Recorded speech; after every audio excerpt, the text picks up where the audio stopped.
இன்னைக்கு Rajasthan spring roll பாசிப்பருப்பு spring roll பார்க்க போகிறோம். Welcome to Nalamthana viewers. இன்னைக்கு பாசிப்பருப்பு ஒரு 1/4 கப்பு எடுத்து ஒரு 1.5 மணி நேரம் ஊற வச்சாச்சு. தண்ணியையும் வடிய வச்சாச்சு. இதை வந்து மிக்சியில் போட்டு நல்லா நைஸாக அரைச்சி எடுத்துகிட்டு வந்துக்கலாம். ஃபஸ்ட்டு இதை நல்லா நைஸாக அரைச்சாச்சு. நல்லா நைஸாக அரைச்சாச்சு பாசி பயிரை ஊற வச்சதை. இப்போ இதை ஒரு பவுலில் போட்டுக்கலாம். பவுலில் போட போகிறீங்களா? ஆமாம். அப்படி சொல்லுங்க சத்தமா. பவுல்னா பேனில்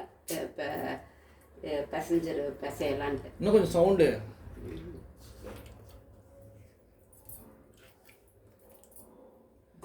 இப்போ இதில் என்ன போட போகிறீங்க? இதில் இப்போ அந்த பொடிங்க எல்லாம் போடணும். ஒன்று ஒன்றா காமிக்கிறேன். இதில் வந்து மிளகா பொடி 1 ஸ்பூனு, ஒரு மரக்கட்டையில் 1 ஸ்பூனு, மீதியெல்லாம் அரை ஸ்பூனு. அரை ஸ்பூனுன்னு சொல்லலாம். என்னண்ணா சொல்லுங்கள். மிளகாய் பொடி, சத்தமாக சொல்லுங்கள். மிளகாய் பொடி, கொத்தமல்லி பொடி, மஞ்சள் பொடி, கரம் மசாலா, ஜீரக பொடி, உப்பு இதெல்லாம் இதில் போட்டாச்சு. கோதுமை இது ஓமம், எள்ளு. இதுவும் ஓமம் வந்து ஒரு நம்ம அளவுக்கு தகுந்தாப்புல நான் இதில் 1/4 ஸ்பூன் அளவு தான் போட்டிருக்கேன். எள்ளும் 1 ஸ்பூன் போட்டிருக்கேன். அவ்வளோ. இதில் இந்த ஈரப்பசை போகிற அளவுக்கு மாவை கொஞ்சம் கொஞ்சமாக போட்டு நல்லா சப்பாத்தி மாவு பிசைகிறாப்புல பிசைஞ்சுக்கணும். நெய் 1 ஸ்பூன் இதில் ஊற்றிக்கணும். நான் கொஞ்சமாக செய்கிறதுனால 1 ஸ்பூன் நெய் மட்டும் இதில் ஊற்றிடுங்க. சரி, நான் ஊற்றிக்கிறேன். போதுமா? இன்னும் கொஞ்சம் ஊற்றணும். இன்னும் கொஞ்சம். சரியா. அப்புறம் நெய் வேற தடவும். இதில் தடவி மடித்து. மாவு போதுமா? இன்னும் கொஞ்சம் வேணுமா? அன்னைக்குமா இன்னும் கொஞ்சம் வேணும்னு நினைக்கிறேன். கொஞ்சம் குழகுழப்பு ஜாஸ்தி அந்த நம்ம மாவுக்கு வந்து அளவு கிடையாது. நம்ம அந்த இதை ஆட்டி வச்சுருக்கோம் இல்லையா, மூங் தால் பாசிப்பருப்பு ஆட்டுற அந்த ஈர பசைக்கு தகுந்த மாதிரி நம்ம வந்து கோதுமாவை கலந்துக்கணும். 1 ஸ்பூன் வச்சு போட்டுக்கலாம்.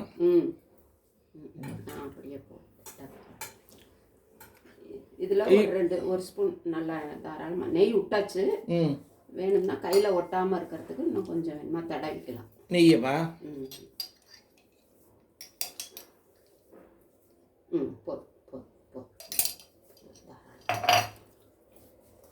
இன்னும் கொஞ்சம் மாவு போட்டுக்கலாமா? வேணாமா?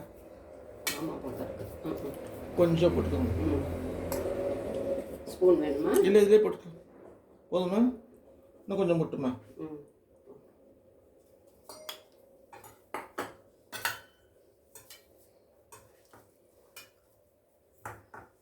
நல்லா பிசைஞ்சிருச்சு. இப்போ சரியாக வருது இல்லைங்களா? இப்போ சரி, கெட்டிமாகிடுச்சு. கொத்தமல்லி தலை இருந்து கூட போடும். இந்த சப்பாத்தி மாவு பிசைஞ்சாப்புல பிசைஞ்சாச்சு. நல்லா உண்மை உருட்டிக்கணும் இல்லையா? உருட்டிட்டு இப்படி மாவை தொட்டுக்கிட்டு தேய்ச்சிக்கணும். கொஞ்சம் பாசிப்பருப்பு இருக்கிறதுனால ஒட்டும். அதனால கொஞ்சம் தாராளமாக கொஞ்சம் மாவும் ஜாஸ்தி வேணும், நெய்யும் வேணும்.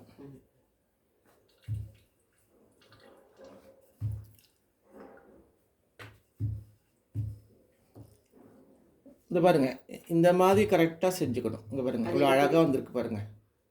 இப்போ தான் செய்கிறாங்க. இப்போ பாருங்கள், இது எவ்வளோ அழகாக வந்திருக்கு பாருங்கள். இது நம்ம அந்த குழிப்பணியாரம் இதில் போட்டுடணும். போட்டால் அப்படியே அழகாக வந்துடும். இப்போ தேய்ச்சாச்சு. இப்போ ஒரு 1/2 ஸ்பூன் நெய் ஊற்றி நல்லா முழுசும் இது நெய் தடவிக்கணும்.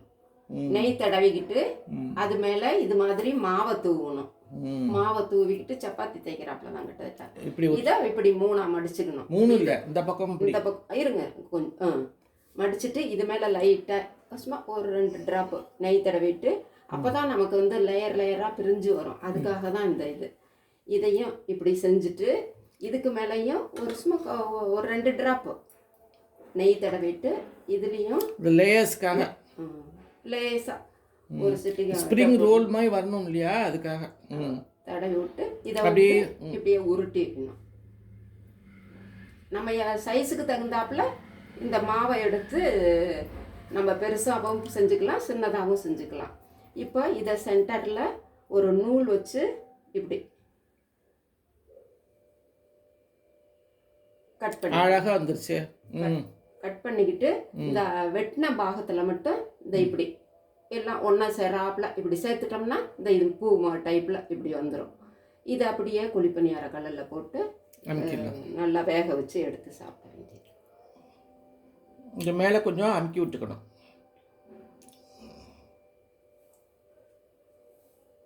அழகாக வந்திருக்கு பாருங்க, சூப்பராக வந்திருக்குது.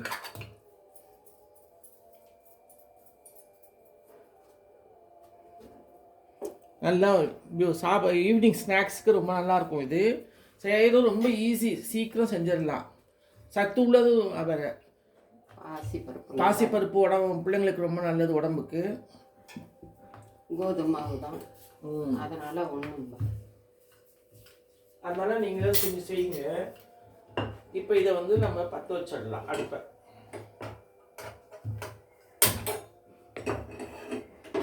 குழிப்பணியார கல்லில் போட்டு வச்சுக்கோங்க. நெய் ஊற்றிருக்கோம் நம்ம.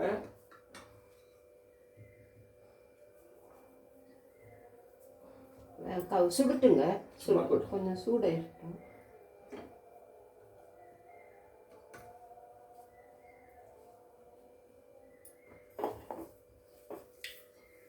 இப்போ பாருங்கள், கல்லில் போட்டிருக்கோம். இப்போ திருப்பி மடிக்கிறாங்க பாருங்கள், நல்லா கவனிங்க. இப்படி ஒரு மடிப்பு, அப்போ திருப்பி நெய் தடவணும். இது இந்த லேயர்ஸாக வரணும். ஸ்ப்ரிங் ரோல்னு சொல்கிறோம் இல்லையா, அந்த லேயர்ஸ் வரணுத்துக்காக அப்படி திருப்பி மடிக்கிறாங்க. திருப்பி இதுக்கு மேலே நெய், இதுக்கு மேலே கொஞ்சம் மாவு தூவிக்கிறாங்க. இப்போ இது அப்படியே ரோல் நெருக்கி பண்ணணும். அப்படியே அகண்டு செய்யக்கூடாது, நெருக்கி வரணும். நல்லா அமுக்கி விட்டுடணும். இப்போ கைத்த ஒட்டி நம்ம செஞ்சிடணும். இப்போ பாருங்கள், அப்படியே அழகாக வந்துருச்சு பாருங்கள். இதை சைடில் கடைசி வெட்டின பாகத்தை நம்ம இப்படி மூடிடணும். மூடிட்டு மேலே ஒரு லைட்டாக அப்படி அமுக்கிட்டோம்னா ஸ்ப்ரிங் ரோல் சூப்பராக வரும்.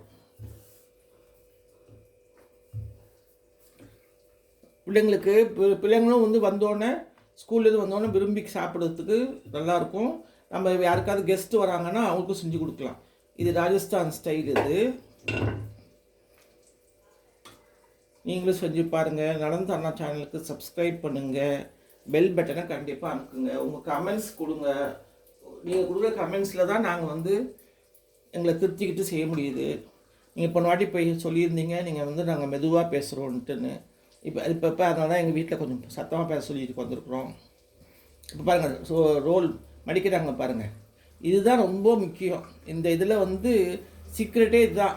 அந்த ரோல் நமக்கு அப்படியே பிய வரணும்னா நம்ம இந்த தடவுறது தான் இருக்குது. நெய் தடவுறது தான் பாருங்கள். நெய் தடவி அப்படியே மெதுவாக சுற்றணும்.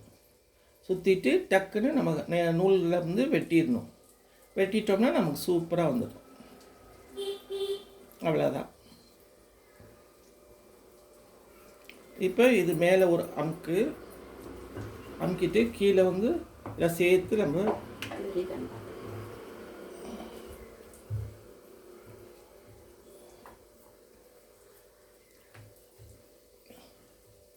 பாருங்க. இப்படி பண்ணிட்டோம்னா ரொம்ப நல்லாயிருக்கும்.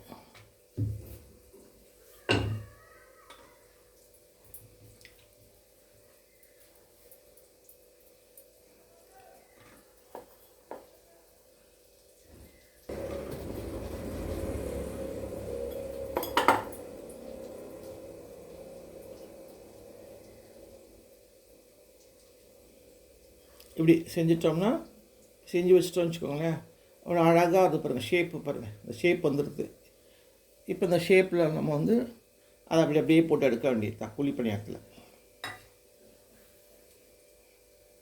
மேலே ஒரு அமுக்கிறோம். கீழே அப்படியே ஜாயின் பண்ணிக்கிறோம்.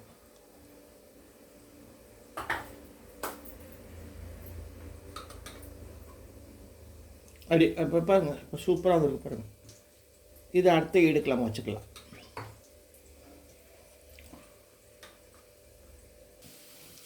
பாருங்கள் என்ன அழகாக திருப்பி போட்டிருக்குது, எப்படி அழகாக வந்திருக்கு பாருங்கள். பார்த்தீங்களா எப்படி வந்திருக்கு பாருங்கள். இங்கே பாருங்கள் எப்படி ஷேப் பாருங்கள் என்ன அழகாக இருக்குது பாருங்கள்.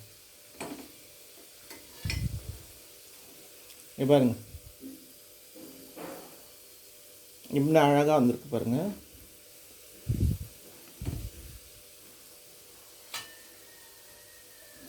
நான் திரும்ப இன்னொரு தடவை திருப்பி விட்டுடலாமா? அது திருப்பி விட்டா அந்த சைடு கொஞ்சம் லைட்டு ப்ரௌனுக்கு இந்த பாருங்க டார்க் ஆகிடுச்சு பாருங்க. கரெக்டு, இந்த கலரு வரணும், அப்போ தான் நல்லா வெந்திருக்குன்னு அர்த்தம். நெய்யிலே வேகுதுங்க. ஆமாம், நெய்யிலே வேக தொட்டு சூப்பராக இருக்குது.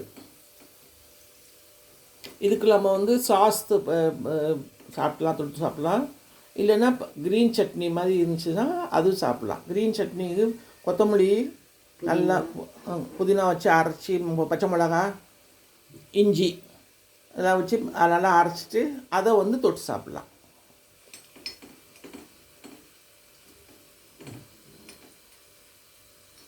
எடுத்துடலாம் இல்லையா?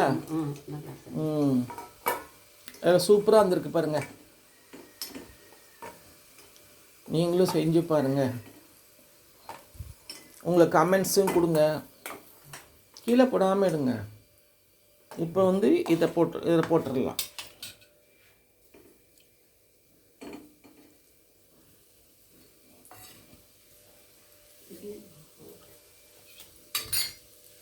இங்கே பாருங்க என்ன அழகாக வந்திருக்கு பாருங்க. சூடாக இருக்கும், அப்படியே மெதுவாக இருக்கும் உடைக்கிறப்ப சாப்பிட்டா. அங்கே பாருங்கள் உள்ளுக்குள்ளே பாருங்கள் என்ன சாஃப்டாக நல்லா இருக்குது பாருங்கள். உடச்சி காமிச்சிட்டாங்க. பாய்.